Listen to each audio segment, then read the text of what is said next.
Welcome to V3 news లక్ష్యం సమాజహితం నేను media bulletin ముందుగా హెడ్లైన్స్ చూద్దాం. ధరణి యాప్తో ఇబ్బందులు వచ్చే అవకాశం ఉందన్న కాంగ్రెస్ నేత జగ్గారెడ్డి. దేశంలో ఎక్కడా లేని ధరణి వ్యవస్థ తెలంగాణలో అవసరమా అని ప్రశ్న. రాజేంద్రనగర్ మండలంలోని చెరువులలో చేప పిల్లలను వదిలిన ఎమ్మెల్యే ప్రకాష్ గౌడ్. తెలంగాణ అన్ని రంగాల్లో అభివృద్ధి సాధిస్తుందని వెల్లడి. మహబూబ్ నగర్ జిల్లా కేంద్రంలో మంత్రి శ్రీనివాస్ గౌడ్ భారీ ట్రాక్టర్ ర్యాలీ. రైతుల జీవితాలలో వెలుగులు నింపేందుకే నూతన రెవెన్యూ చట్టమన్న మంత్రి.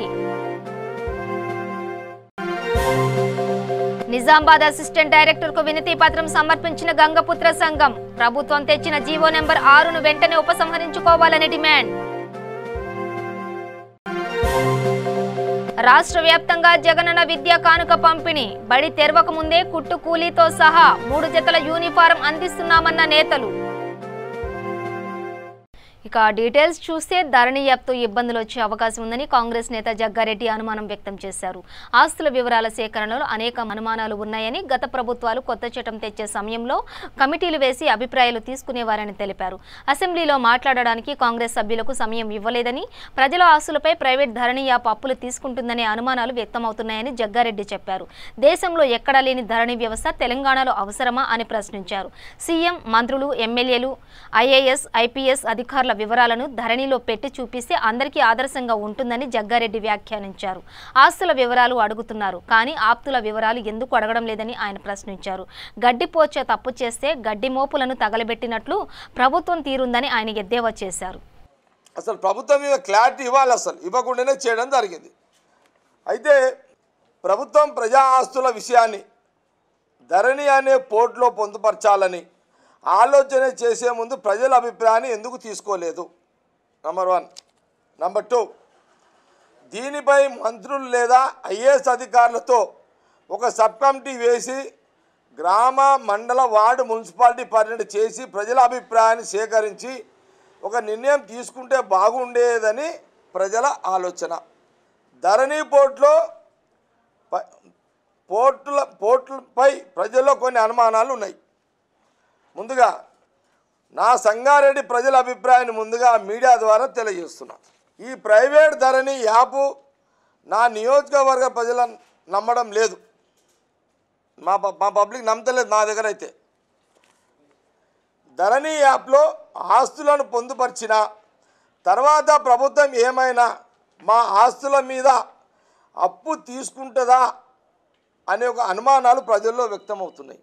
ఒక అనుమానం స్టార్ట్ అయింది ప్రజల లోపల. యాప్లో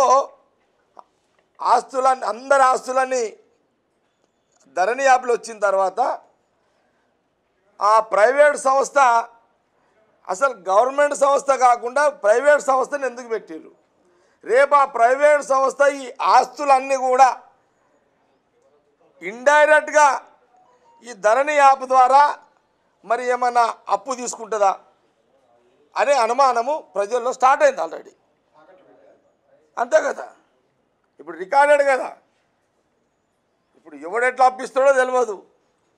ఈ ధరణి ఇప్పుడు అనుమానం ఏంటంటే, ఇప్పుడు ధరణి అసలు జనరల్గా ప్రజల ఆస్తులను ప్రభుత్వం దగ్గర పొందుపరచాలి కానీ ప్రభుత్వ ఆస్తులని ఒక ప్రైవేట్ సంస్థ దగ్గర పెట్టడం ఏంది?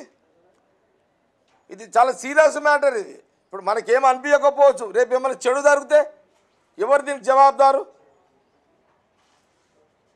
ఈ ప్రభుత్వం రేపు రాదండి. ఈ లోపల ఈ యొక్క ధరణి యాప్ ఈ ఆస్తులను ఏమైనా దారాదత్తం ఏదైనా అప్పులు చెప్పిండు అనుకోండి, అప్పుడు ఎవరు దీనికి బాధ్యత? కాబట్టి ఇది చాలా సీరియస్ మ్యాటర్గానే ఈ ప్రశ్న రావడం జరిగింది. చాలామందికి అనుమానాలు స్టార్ట్ అయినాయి. ఇప్పటికే ప్రజల ఆస్తులకు సంబంధించిన రిజిస్టర్ డిపార్ట్మెంటు, మున్సిపాలిటీ, గ్రామ పంచాయతీ పరిధిలో ఆస్తులు సురక్షితంగా ఉన్నాయనేది ప్రజలు నమ్ముతున్నారు. ఆల్రెడీ పబ్లిక్ నమ్ముతున్నారు ఉన్నాయి కాబట్టి, ఎందుకు గవర్నమెంట్ కస్టడీ ఆఫీసులు కాబట్టి. దీంట్లో ఒక కూలి అతను ఏమంటుండంటే, కూలినాలి ఫుట్పాత్లపై బిజినెస్లు చేసుకొని, ఆటోలు నడుపుకొని లేదా ఇతర వ్యాపారాలు చేసుకొని పైసా జమ చేసి కొనుక్కున్న వారి ఆస్తులు ఏ రకంగా చూపిస్తారు. ఇప్పుడు వాళ్ళకు వచ్చే రూపాయి జమ చేసుకుని ఈ ఆస్తులు ఎట్లా చూపించాలి రేపు. ప్రత్యేక తెలంగాణ రాష్ట్రం ఏర్పడిన తర్వాత ముఖ్యమంత్రి కేసీఆర్ నాయకత్వంలో తెలంగాణ అన్ని రంగాల్లో అభివృద్ధి సాధిస్తుందని రాజేంద్రనగర్ నియోజకవర్గం ఎమ్మెల్యే ప్రకాష్ గౌడ్ అన్నారు. రాజేంద్రనగర్ మండలంలో పలు గ్రామాలలో కోకాపేట్, నాసింగ్, పీరం చెరువులలో 2,20,000 చేప పిల్లలను ఎమ్మెల్యే ప్రకాష్ గౌడ్ వదిలారు. ఈ కార్యక్రమంలో ఎమ్మెల్యే మత్స్యకారులను ఉద్దేశించి మాట్లాడుతూ కుల వృత్తులు చేసుకునే వాళ్లకు ఉపాధి కల్పించడం బంగారు తెలంగాణలో భాగమని అన్నారు. పుష్కలంగా వర్షాలు కురిసిన నేపథ్యంలో బేస్త కులస్తులు ఆర్థికంగా ఎదగాలని వారికి అవకాశాలు కల్పిస్తున్నామని ఆయన తెలిపారు. ఈ కార్యక్రమంలో Bandlaguda mayor Mahender Goud, deputy mayor Rajender Reddy, Narsingi chairman Rekha పాల్గొన్నారు.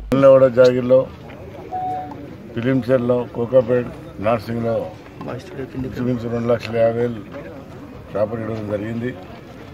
ముఖ్యంగా ఈరోజు మనం అందరం చూస్తున్నాం, నిజంగా కూడా ఒక 10-15 సంవత్సరాల నుంచి కాలం లేక ప్రజలే కాదు నీళ్ళు తాగాలంటే కూడా నీళ్ళకి ఎంతో ఇబ్బంది ఉంది. కానీ ఈరోజు ఆ భగవంతుడు అంతా కూడా కన్ను తెరిచి చెరువులు కుంటలన్నీ నిండి తర్వాత ఇవన్నీ కూడా ఈ కార్యక్రమం పెట్టుకుంటాం. చాలా సంతోషం. దానికి అందరం కూడా చైర్మన్ గారు, వైస్ చైర్మన్, కార్పొరేటర్స్ అందరూ కూడా, మీడియా సోదరులందరూ కూడా రావడం జరిగింది. ఇక్కడ పొద్దున్న నుంచి చూస్తుంటే ప్రజలందరూ కూడా ఎంతో సంతోషంతో మన ముఖ్యమంత్రి గారు చేసిన పనులన్నీ ఏ విధంగా జరుగుతున్నో ప్రజలందరూ కూడా గమనిస్తున్నారు. అందుకని ఎప్పుడే కానీ ప్రజలు ఏ సాయం అయితే మనం చేస్తూ ఎప్పుడు కూడా మనం మరవరు. అందుకని ఎప్పుడు ముఖ్యమంత్రి గారు అంటూనే ఉంటారు, తెలంగాణ మనం పోరాడి తెచ్చుకున్న తెలంగాణలో ప్రతి ఒక్క కులం వారు, ప్రతి ఒక్క వృత్తి వాళ్ళందరూ కూడా సంతోషంగా ఉండాలని చెప్పి ఆలోచనతో ఇవన్నీ కూడా చూస్తున్నాం మనం. ఇది ఒకటే కాదు, మీరు అన్నీ చూసినా గోడ్లే కానీ, బర్రెలే కానీ, కుమారి వాళ్ళకి కానీ, అన్ని కులాల వాళ్ళకు కూడా ఎక్కువ లేక అందరు కూడా ఏదో సాయం చేస్తూ ముందుకు తీసుకుపోతున్నాడు. ఈరోజు ఇక్కడనే కాకుండా యూహెచ్ఎల్ నిజంగా కూడా నేను గెలిచి కూడా నిజంగా 3 మాటలు కానీ ఇప్పుడు కూడా చెప్పినది. కానీ మన ముఖ్యమంత్రి గారు వచ్చిన తర్వాత ఆయన ఒక కార్యక్రమం పెట్టుకోవడం మీ అందరూ తెలుసు, హరితారం సందర్భంగా ఈరోజు మనకు అందరం కూడా ఆ ఫలితం ఏందనేది ఇలా కనిపించేది అనేది కూడా మనకు తెలుస్తున్నాడు. అందుకని దయచేసి ప్రజలందరూ కూడా గమనించాలి. ఇవాళ మన కేటీఆర్ గారు కూడా యువకుడు హైదరాబాద్లో ఏ విధంగా డెవలప్ తీసుకుపోతుండు మనం అందరం చూస్తున్నాం. ఎంతో పక్క రాష్ట్రాల వాళ్ళు కానీ ఇంకా వేరే దేశాల వాళ్ళు కూడా తెలంగాణ అందరూ కూడా గుర్తు ఈరోజు తెలంగాణ ఎంతో ముందుకు పోతుంది అని చాలా సంతోషపడుతున్నారు. మనం నేర్చుకొని పక్క రాష్ట్ర వాళ్ళందరూ కూడా నేర్చుకొని చేస్తున్నారు. ఈరోజు ఎప్పుడే కాదు అన్ని చెరువులు మేసగారు గడిపేడు కూడా చూస్తున్నాం. ఇలా నిండిన తర్వాత మనం చూసినాం మనం ఎంతో ఈ నీళ్లతో ఏంటంటే మనకు ప్రజలకు, మన దేశానికే కానీ మన రాష్ట్రానికి కానీ ఎంతో ఆనందం. ఒక గంగా అంటేనే గంగా ఒక లక్ష్మీదని అనుకోని. రాబోయే పట్టభద్రుల ఎన్నికల్లో గ్రాడ్యుయేట్స్ అందరూ ఓటు నమోదు చేసుకోవాలని ఇప్పటికే కుత్బుల్లాపూర్ డివిజన్లో దాదాపుగా పూర్తి చేస్తున్నామని, రాబోయే జీహెచ్ఎంసీ ఎన్నికలలో అధిష్టానం ఆదేశాల మేరకు నడుచుకుంటానని మాజీ కార్పొరేటర్ టీఆర్ఎస్ పార్టీ టికెట్ ఆశా వాహుడు బొడ్డు వెంకటేశ్వరరావు అన్నారు. మాజీ కార్పొరేటర్, సీనియర్ టీఆర్ఎస్ పార్టీ నాయకులు ఈ కుత్బుల్లాపూర్ కాన్స్టిట్యున్సీలో పిలిస్తే పలికే నాయకుడైన శ్రీ బొడ్డు వెంకటేశ్వరరావు గారితో మాట్లాడండి. సార్, ఇప్పుడు మీరు పాలిటిక్స్లో యాక్టివ్గా ఉన్నారు కదా, ఇప్పుడు రాబోయే జిహెచ్ఎంసీ ఎలక్షన్స్ అండ్ పట్టభద్రుల ఎలక్షన్స్లో మీ పాత్ర ఎంతవరకు ఉంటుంది? ఇప్పుడు పార్టీ ఆదేశాలు అయితే పట్టభద్రుల ఎలక్షన్లో ఖచ్చితంగా ఎవరైతే డిగ్రీ చదివి 3 సంవత్సరాలు డిగ్రీ చదివి ఉన్నారో వాళ్ళందరూ కూడా ఓట్లుగా జరిపిస్తున్నాం. ఈ ఓట్లు రేపు గెలుపుకు ఉపయోగపడతాయి కాబట్టి మా బాధ్యతగా మేము హైకమాండ్ కేటీఆర్ గారిని అంతా కూడా వీడియో కాన్ఫరెన్స్లో మాట్లాడాం. ఆయన ఖచ్చితంగా చేయమన్నప్పుడు మేము అందరం కూడా బస్తీలో తిరిగి మా కేడర్ అంతా కూడా జరిపించుకుంటూ అవన్నీ కూడా ప్లాన్ చేసుకుంటున్నాం. పట్టభద్రుల ఎలక్షన్ జిహెచ్ఎంసీ వచ్చినట్టయితే గతంలో నేను 2 మాటలు గెలిచాను. ప్రజలందరికీ తెలుసు వాళ్ళ వెంకటేశ్వర గారు అంటే ఏంటి అనేది ప్రతి ఒక్కరు కూడా సీనియర్లందరికీ తెలుసు. మరి ఇప్పుడు రాబోయే జిహెచ్ఎంసీ ఎలక్షన్లో నాకు తెలిసి బహుశా రేపు నవంబర్లో వచ్చే నెలలో ఎలక్షన్ అంటున్నారు. ఖచ్చితంగా పెడతారు కూడా, గవర్నమెంట్ కూడా పెట్టాలని ఉన్నారు. అయితే ఇక్కడ కీలకంగా ఏంటంటే కేటీఆర్ గారు వీళ్ళంతా కూడా 3 రిపోర్ట్లు తెప్పిస్తారు. ఇప్పటికే కేటీఆర్ గారు 6 నెలల క్రితం ఒక రిపోర్టు, మొన్న ఒక రిపోర్టు, ఇప్పుడు ప్రెసిడెంట్ ఒక రిపోర్టు తెప్పించుకొని ఈసారి మళ్ళీ దాదాపు 100 గెలవాలనే ధైర్యంతో ఆయన ఉన్నారు. అయితే ఇందులో ఎవరైతే బ్యాడ్ ఉందో, ఎవరైతే కొంచెం ఇక్కడ గెలవరో ఆ రిపోర్ట్లు ఆయనకు తెలుసు కాబట్టి మరి ఆయన ఎలా ప్లాన్ చేసుకుంటాడు, ఎలా మారుతారు, ఏం చేస్తారు, దాన్ని బట్టి మా నిర్ణయాలు ఉంటాయి. పార్టీ కట్టుబడి ఉన్నాం కాబట్టి, ప్లస్ ఎమ్మెల్యే గారు మాతో చాలా క్లోజ్గా ఒక ఫ్యామిలీ మెంబర్గా మేము ఉంటాం. గత 30 సంవత్సరాల నుంచి కూడా నాన్నగారు నా గురువు గారు, అదే అభిప్రాయంతో ఇప్పుడు ఎమ్మెల్యే గారు కూడా నా మీద చాలా గౌరవంగా ఉన్నాడు. మరి ఆయనకు అన్నీ తెలుసు కాబట్టి ఈ నిర్ణయాలన్నీ కేటీఆర్ గారితో ఆయన మాట్లాడగలుగుతాడు. మాట్లాడి రేపు ఏ రకంగా ఎవరు టికెట్ ఇచ్చినా అది పార్టీ కట్టుబడి మేము ఉండాల్సి వచ్చింది. ఒకవేళ నాకు టికెట్ ఇస్తే ఖచ్చితంగా నేను పోటీ చేస్తాను. ప్రజలు అభిమానం ఉంది కాబట్టి ఖచ్చితంగా ప్రజల్లోకి వెళ్తాను, ఖచ్చితంగా గెలుపుతాను ధీమా నాకు ఉంది. ఒకవేళ అది కాకుండా ఏరే జరిగితే మేము ఏం చేయలేం, పార్టీ కట్టుబడి ఉన్నాం కాబట్టి. ఇది నా సొంత అభిప్రాయం. మహబూబ్ నగర్ జిల్లా కేంద్రంలో మంత్రి శ్రీనివాస్ గౌడ్ భారీ ట్రాక్టర్ ర్యాలీ నిర్వహించారు. ఈ సందర్భంగా ఆయన మాట్లాడుతూ రైతుల జీవితాలలో వెలుగులు నింపేందుకే ముఖ్యమంత్రి కేసీఆర్ నూతన రెవెన్యూ చట్టాన్ని తీసుకొచ్చారని అన్నారు. ఈ ర్యాలీలో భారీగా రైతులు, తెరాస కార్యకర్తలు పాల్గొన్నారు.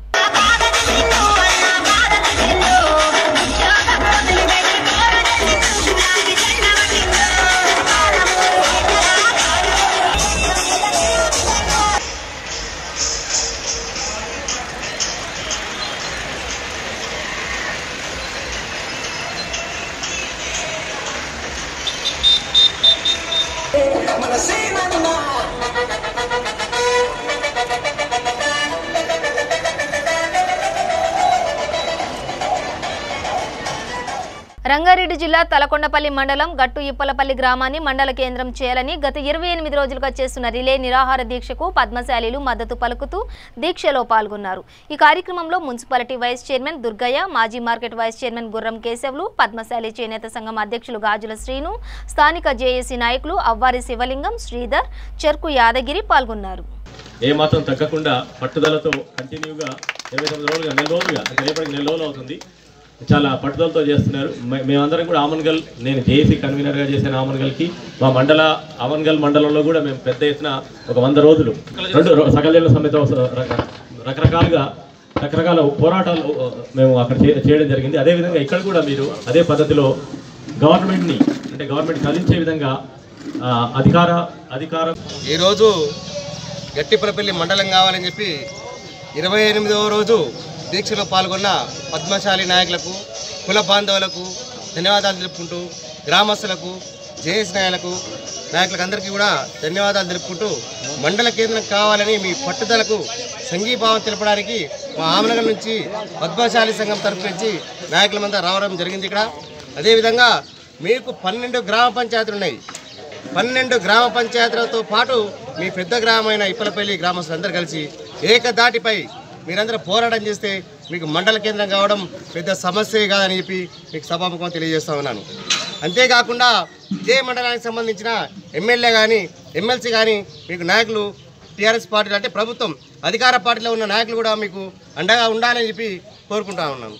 ప్రభుత్వం తెచ్చిన జీవో నెంబర్ 6ను వెంటనే ఉపసంహరించుకోవాలని నిజామాబాద్ గంగపుత్ర సంఘం అభివృద్ధి కమిటీ అసిస్టెంట్ డైరెక్టర్కు వినతి పత్రం సమర్పించారు. ముదిరాజు కులానికి సభ్యత్వం కల్పించకూడదని వారు డిమాండ్ చేశారు. ఉమ్మడి నిజామాబాద్ జిల్లాలో 18,000 పైచిలుకు కుటుంబాలు చేపలు పట్టే వృత్తిని నమ్ముకుని జీవిస్తున్నారని, ఒకవేళ ముదిరాజు వారికి కూడా సభ్యత్వం ఇస్తే ఇప్పుడు అంతంత మాత్రంగా ఉన్న ఈ వృత్తిపై ఆధారపడి జీవిస్తున్న కుటుంబాలు రోడ్డున పడే అవకాశం ఉందని అన్నారు. ఈ కార్యక్రమంలో అధ్యక్షులు బొర్గం శ్రీనివాస్, ఉపాధ్యక్షులు బాలగంగాధర్, రవికుమార్, శ్రీనివాస్, పల్లికొండ నరసయ్య తదితరులు పాల్గొన్నారు.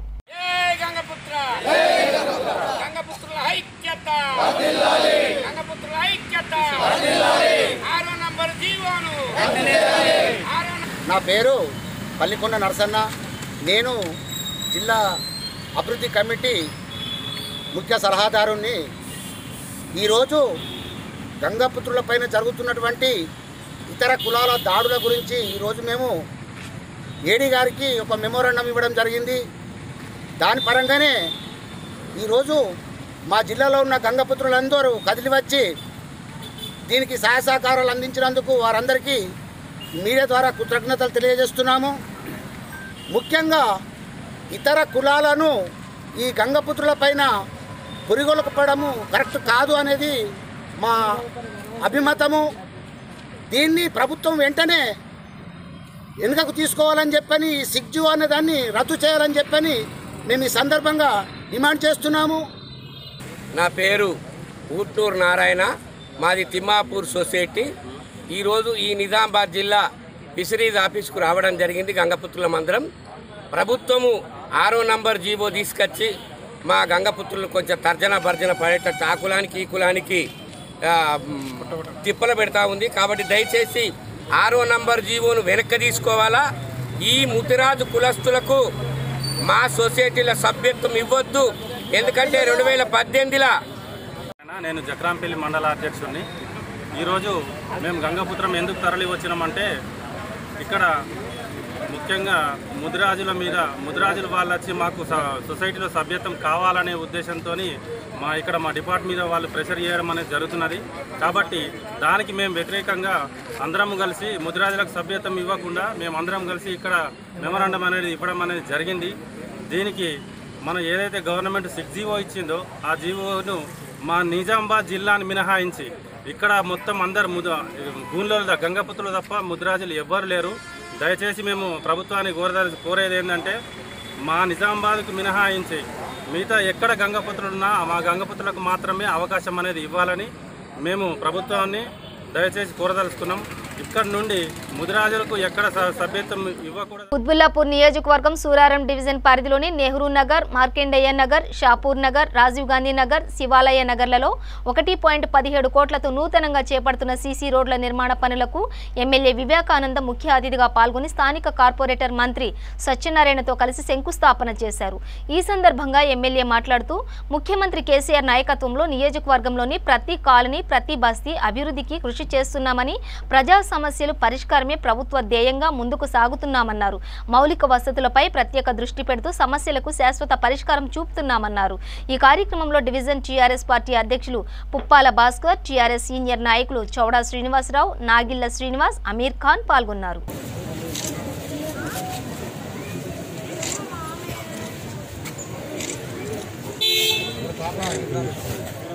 నల్గొండ జిల్లా కేంద్రంలో ఏర్పాటు చేసిన ఉపాధ్యాయుల సన్మాన కార్యక్రమానికి ఎమ్మెల్యే కంచెర్ల భూపాల్ రెడ్డి హాజరయ్యారు.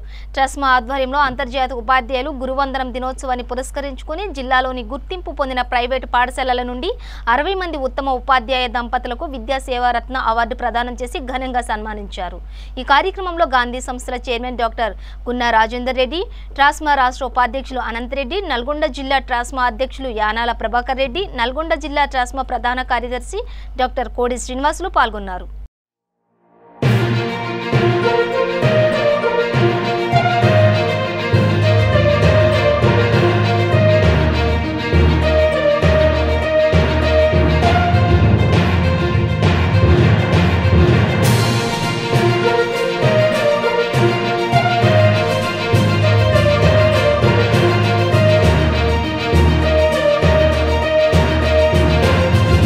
చిత్తూరు జిల్లా కుప్పం మున్సిపల్ పరిధిలోని 12వ వార్డులో ఉన్న ఎన్టీఆర్ కాలనీలో జగనన్న విద్యా కానుక కిట్లను మండల యూత్ అధ్యక్షులు మోహన్ రామ్ మరియు పాఠశాల హెడ్ మాస్టర్ ఉమామహేశ్వర చేతుల మీదుగా విద్యార్థులకు పంపిణీ చేశారు.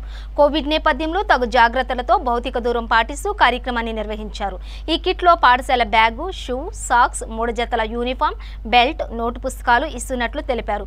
ఈ కార్యక్రమంలో వాలంటీర్ ఎం మురళి, ఎస్వి మురళి, అస్లాం, ప్రసన్న కుమారి పాల్గొన్నారు. గ్రామ పెద్దలకు, విద్యార్థిని తల్లిదండ్రులకు, ఉపాధ్యాయులకు, గ్రామ వాలంటీర్లకు, స్కూల్ చైర్మన్ గారికి, ప్రతి ఒక్కరికి పేరు పేరున ధన్యవాదాలు తెలియజేసుకుంటూ, ముఖ్యంగా ఈ కార్యక్రమం యొక్క ఉద్దేశం ఏమంటే ప్రతి ఒక్క పిల్లవాడు ఎక్కడా కూడా చదువుల విషయంలో కాంప్రమైజ్ పడకూడదు, ఏ తల్లి కూడాను కష్టపడకూడదు. ఒక దీపం ఒక గదికి మాత్రమే వెలుతురునిస్తుంది. అదే విద్యా దీపాన్ని ఆ ఇంట్లో వెలిగిస్తే ఆ కుటుంబానికి అందరికీ కూడా వెలుగునిస్తుంది. ఎవరో ఒకరు ఆ కుటుంబం నుంచి ఒక డాక్టర్ గానో, ఒక ఇంజనీర్ గానో, ఒక కలెక్టర్ గానో చదివితే ఆ కుటుంబం అంతా కూడా మధ్యతరగతి నుంచి పెద్ద హోదా ఉన్న కుటుంబం లెవెల్కి ఆ కుటుంబం అయితే పోవడానికి చదువు ఒక్కటే మార్గమని మన ప్రియతమ ముఖ్యమంత్రి వర్యులు అమ్మఒడి అయితేనేమి, మన జగనన్న గోరుముద్ద అయితేనేమి, ఇప్పుడైతే దాదాపుగా ఎక్కడా లేదు, స్టేట్లోనే ఎక్కడా లేని విధంగా స్కూల్ బ్యాగులు కానీ నోట్ పుస్తకాలు కానీ వర్క్ బుక్లు అనేది ఈసారి నాకు తెలిసినంత వరకు వర్క్ బుక్లు కూడా ఈసారి గవర్నమెంట్ స్కూల్లో ప్రవేశపెట్టడం జరిగింది. స్కూల్ బెల్ట్లు, షూలు, గతంలో స్కూల్కి వెళ్ళాలంటే నాన్న నోట్ బుక్ లేదు, నాన్న నాకు బట్టలు లేవు అని చాలా మంది. కర్నూలు జిల్లా మంత్రాలయం నియోజకవర్గం కౌతాల మండలం పరిధిలోని కుంటనహల్ గ్రామంలో జగనన్న విద్యా కానుక కింద 3 జతల యూనిఫారం, 2 జతల సాక్స్లు, 1 జత షూ, టెక్స్ట్, నోట్బుక్స్, బెల్ట్, బ్యాగులు అందిస్తున్నామని హెడ్ మాస్టర్ శ్రీనివాస్ అన్నారు.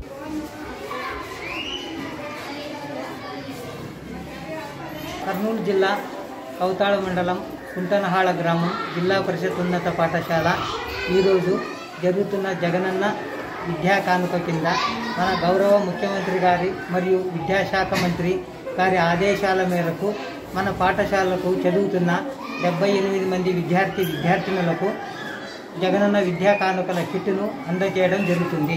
ముఖ్యంగా మనకు జగనన్న విద్యా దీవెన కింద ప్రతి ఒక్క విద్యార్థికి ఒక బ్యాగు, అదేవిధంగా 3 జతల యూనిఫార్ము, 1 జత షూసు, 2 జతల సాక్సులు మరియు టెక్స్ట్ బుక్స్ మరియు నోట్బుక్స్ మరియు మాస్కులు. జగనన్న విద్యా కానుక కర్నూలు జిల్లా మండలం నియోజకవర్గం కౌతాళ మండలం కుంటనహాళ గ్రామంలో 2019-20 అడ్మిషన్ జరిగిన పిల్లలకి విద్యా కానుక అందించడం జరిగింది.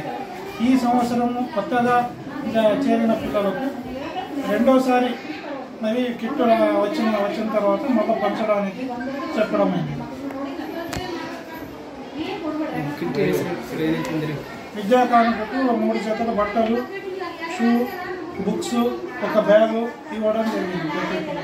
అనంతపురం జిల్లా తాడిపత్రి పట్టణంలో బడికి వెళ్లే ప్రతి విద్యార్థికి బడి తెరవక ముందే కుట్టు కూలీతో సహా 3 జతల uniform, school bags, text books, notebooks, work books, belt, సాక్స్లను కలిపి జగనన్న విద్యా కానుక కిట్టు రూపంలో మొట్టమొదటిసారిగా దేశంలో మరే రాష్ట్రంలోనూ లేని విధంగా విద్యార్థులకు అందిస్తున్న ఏకైక ప్రభుత్వం జగనన్న ప్రభుత్వం అని ఎమ్మెల్యే కేతిరెడ్డి పెద్దారెడ్డి అన్నారు. గురువారం పట్టణ పరిధిలోని శ్రీనివాసపురం సుధా శ్రీరాములు మెమోరియల్ మున్సిపల్ ఉన్నత పాఠశాలలో ఆయన జగనన్న విద్యా కానుక పథకంను ప్రారంభించారు. ఈ సందర్భంగా ఆయన విద్యార్థులకు జగనన్న విద్యా కానుక కిట్లను అందజేశారు. మన పిల్లలకు విద్యా కానుక ఇవ్వడం జరిగింది. భారతదేశ చరిత్రలో ఇంతవరకు కూడా ఏ ముఖ్యమంత్రి కూడా చేయని విధంగా మన రాష్ట్ర ముఖ్యమంత్రి జగన్మోహన్ రెడ్డి గారు ప్రవేశపెట్టిన పథకాలు అయితేవి, వాలంటీర్ వ్యవస్థ అయితేవి, ఇవన్నీ వచ్చిన తర్వాత పాలన అనేది ప్రతి వీధిలో ప్రతి గడపలో ఉంది. ఏ ఒక్కరికి కూడా అవసరం వచ్చినా కూడా వాళ్ళ ఇంటి దగ్గరికి అక్కడ ఉన్నట్టు వాళ్ళ ఇంటి వాలంటీర్లు వచ్చి మీ సమస్యను తెలుసుకొని పరిష్కరించే రోజు కూడా ఈరోజు. ఇవన్నీ మనం గర్వంగా చెప్పుకోవచ్చు. గత ప్రభుత్వంలో కూడా ఎప్పుడూ చేయని విధంగా ఎవరికి కూడా ఇన్ని లబ్ధి చెందిన పథకాలు కూడా లేవు. ఈరోజు ఒక కుటుంబంలో దాదాపు ఏ గ్రామంలోకి పోయినా ఎక్కడ పోయినా కూడా 80% పైనే ప్రతి ఒక్కరు కూడా లబ్ధిదారులు ఉన్నారు. అంటే ప్రతి సంవత్సరము వాళ్ళకి అమ్మబడి కూడా కానీ జగనన్న విద్యా దీవెన ఇంకా పథకాల గుండా ప్రతి ఒక్కరికి కూడా 80,000 నుండి 1,20,000 రూపాయలు ప్రతి కుటుంబానికి కూడా చెప్తారు. అంటే ఈరోజు మనం గర్వించదగ్గ విషయం, మన ముఖ్యమంత్రి గారు వచ్చిన తర్వాత పేద ప్రజలకు ఇంత పథకాలలో ఇంత డబ్బు వచ్చిందంటే మనం చాలా గర్వించాలా. ఎప్పుడు కూడా మన నాయకుడు జగన్మోహన్ రెడ్డి గారిని కూడా ఈ సందర్భంగా మేము తెలియవస్తాం. పేద విద్యార్థుల లక్ష్యంగా పేద విద్యార్థులను ఒక ఉన్నతంగా తీర్చిదిద్దామంటే లక్ష్యంగా జై జగన్.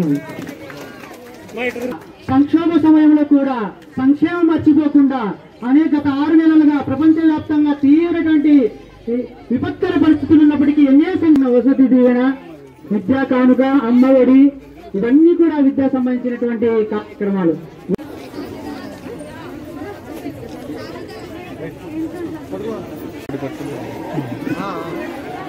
అందరూ కూడా మన ఎమ్మెల్యే గారితోనే ఇప్పించుకోవాలని చెప్పండి కూడా.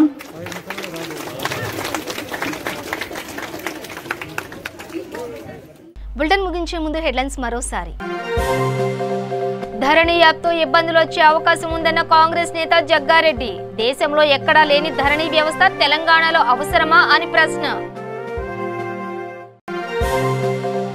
రాజేంద్రనగర్ మండలంలోని చెరువులలో చేప పిల్లలను వదిలిన ఎమ్మెల్యే ప్రకాష్ గౌడ్.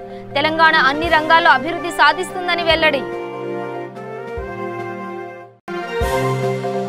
మహబూబ్ నగర్ జిల్లా కేంద్రంలో మంత్రి శ్రీనివాస్ గౌడ్ భారీ ట్రాక్టర్ ర్యాలీ. రైతుల జీవితాలలో వెలుగులు నింపేందుకే నూతన రెవెన్యూ చట్టమన్న మంత్రి. నిజామాబాద్ అసిస్టెంట్ డైరెక్టర్ కు వినతి పత్రం సమర్పించిన గంగపుత్ర సంఘం. ప్రభుత్వం తెచ్చిన జీవో నెంబర్ 6ను వెంటనే ఉపసంహరించుకోవాలని డిమాండ్.